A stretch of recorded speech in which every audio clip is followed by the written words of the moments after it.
பாண்டியன் கிட்ட டியூஷனை பத்தி பேசுறதுக்காக ராஜு வெயிட் பண்ணிக்கிட்டு இருக்காங்க. இங்க பாண்டியன் வந்த கையோட அந்த பேக்கை வந்து கோமதி கையில கொடுக்க போக அதை வெடுக்குன்னு பிடுங்கிக்கிறாங்க தங்கமயிலும். உடனே தங்கமயில்கிட்ட இருக்கிற பேக்கை சட்டுன்னு இங்க கோமதியும் பிடுங்கிக்கிறாங்க. இது தங்கமயிலுக்கு ஒரு மாதிரியாக ஏன் என்னாச்சு, ஏன் இப்படி நடந்துக்கிறேன்னு சொல்லி கேட்க, அது ஒன்றும் இல்லை மாமா, அத்தைக்கு கொஞ்சம் தலைவலியா இருக்கு, அதனால தான் அப்படி நடந்துக்கிறாங்க, வேற ஒன்றும் இல்லைன்னு ராஜி சொல்லி சமாளிக்கிறாங்க. உனக்கு தான் சாவி இங்க இருக்குன்னு தெரியாதுல, நானே கொண்டு வச்சுக்கிறேன் அப்படின்னு சொல்லிட்டு அந்த பையன் வாங்கிட்டு உள்ளேயும் போயிடுறாங்க. இது வந்து தங்கமயிலுக்கு கொஞ்சம் வித்தியாசமா தெரியுது. அத்தையோட நடத்தையில கொஞ்சம் மாற்றம் இருக்கிறத இங்க தங்கமயிலும் அப்பதான் உணர்றாங்க. அதே போல அங்க மீனா வந்துட்டு எவ்வளோ நேரம் வெயிட் பண்ணி நைட்டு 10 மணி ஆயிடுது. 10 மணிக்கு மேலதான் அங்க செந்திலே ரூமுக்கு வராங்க. இப்ப அவங்க 2 பேருக்குள்ளேயும் மன வருத்தமும் ஆயிடுது. எல்லாம் பாண்டியனாலதான். வெளியூர் போன அவங்கள அங்க கூட நிம்மதியா இருக்க விடாம வேலை விஷயமா அலையவும் விடுறாரு. இதெல்லாம் கொஞ்சம் கூட பிடிக்கவும் இல்லை இங்க மீனாவுக்கு. இதெல்லாம் போயிட்டு இருக்க இங்க நைட்டுக்கு மேல ஒரு விஷயம் பேச முடியாம வெயிட் பண்ணிட்டு இருக்காங்க. அதனால கோமதி காலையில மாமாட்ட பேசிடலாம், இப்ப போய் படுன்னு சொல்லிடுறாங்க. காலையில கிளம்பின கையோட எல்லாருமே வந்துட்டு ஹாலில் உட்காந்துருக்காங்க. அந்த நேரம் பார்த்து இங்க தங்கமயில் ஓடி ஓடி வராங்க. என்னாச்சு மேலே, ஏன் இப்படி ஓடி வரேன்னு இங்க சரவணன் கேட்க, நான் மாமாட்ட விஷயத்த சொல்லணும் அப்படின்ட்டு கிட்ட வராங்க.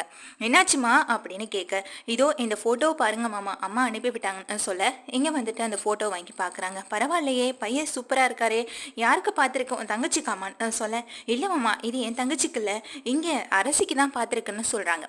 இது வந்து இங்க கோமதிக்கு கொஞ்சம் கூட பிடிக்கல. அரசியும் இதை கேட்டு ரொம்ப அதிர்ச்சி ஆகுறாங்க. எதுக்காக இவங்க தேவையில்லாம என்னோட வாழ்க்கையில முக்கு நுழைக்கிறாங்கன்ற ஒரு எண்ணமும் இங்க அரசிக்கு வருது.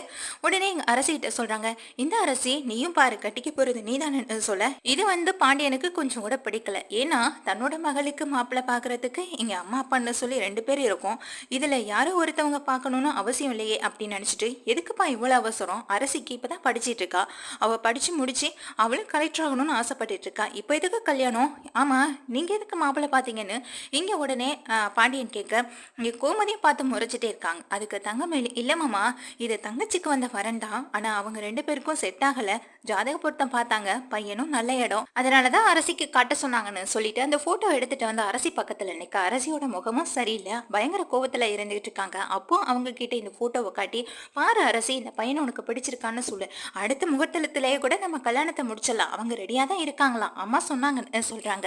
இதை கேட்ட அங்க மொத்த குடும்பத்துக்கும் பயங்கர கோவம் வருது. சரவணனே வந்துட்டு, என்ன மேல பேசிட்டு இருக்கனே, அம்மா அப்பா இருக்கும்போது பின்ன எதுக்காக மாப்பிள்ளைய நீ உங்க அம்மாட்ட சொல்லி பார்க்க சொன்னு கேட்க, நான் தான் சொன்னேன்லங்க, இது அம்மா வந்துட்டு அரசிக்காக பார்க்கல, என் தங்கச்சிக்காக பார்த்ததுன்னு சொல்ல, உன் தங்கச்சிக்கும் உங்களுக்கும் செட் ஆகலைன்னா அதோட விட்டுறணும், அதை விட்டுட்டு இங்க அரசி படிச்சிட்டு இருக்கான், அவகிட்ட வந்து மாப்பிள்ளை போட்டோ பாருன்னு சொல்றேன் அப்படின்னு சரவணனும் கோவப்படுறாங்க. அதே நேரம் கோமதி சொல்றாங்க, என்ன நீ தேவையில்லாத எல்லா விஷயத்திலையும் மூக்க நுழைச்சிட்டு இருக்க, இந்த குடும்பத்துக்கு பொறுப்பான ஒரு மருமகளா மட்டும் இரு, அதையும் தாண்டி பல வேலைகளை நீங்க பார்க்காதுன்னு சொல்ல, உடனே இங்க பாண்டியனும், ஆமாப்பா மயிலு, இந்த வீட்டுக்கும் குடும்பத்துக்கும் பொறுப்பான மருமகளா தான் இது வரைக்கும் நடந்துகிட்டு இருக்க, ஆனா இந்த மாதிரி விஷயத்துல எல்லாம் நீ முடிவெடுக்கிற மாதிரி நடந்துக்காதமா, இதுல நாங்க முடிவெடுத்துக்கிறோம், தேவையில்லாம உங்க அம்மா அப்பாவையும் இதுல இழுத்துக்காத அப்படின்னு சொல்லிடுறாங்க.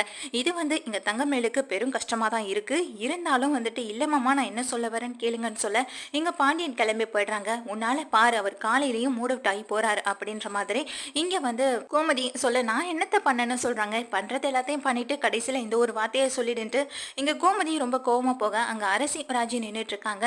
என்ன அரசி, உனக்கு அந்த பையனை பிடிக்கலையா என்ன, நீ பிடிச்சிருக்குன்னு சொன்னா இந்நேரம் மாமா என்ன திட்டிருக்க மாட்டார்லன்னு சொல்ல, உங்களுக்காக நான் அந்த பையனை பிடிச்சிருக்குன்னு சொல்லணுமா, தேவையில்லாம எதுக்கு என் வாழ்க்கையில நீங்க தலையிடுறீங்க, உங்க வாழ்க்கைய நீங்க மட்டும் வாழ பாருங்க, அடுத்தவங்க வாழ்க்கைய எப்படி வாழ வைக்கணும்னு நீங்க நினைக்காதீங்க, என் வாழ்க்கையை முடிவு பண்றதுக்கு அம்மா அப்பா இருக்காங்க, முக்கியமா எனக்கு எப்படிப்பட்ட பையன் வரணும்னு நிறைய ஆசை கனவு இது எல்லாம் இருக்கு, இதுல நீங்க தேவையில்லாம இன்டர்ஃபியர் ஆகாதீங்க அப்படின்னு சொல்லிடுறாங்க எங்க அரசியும்.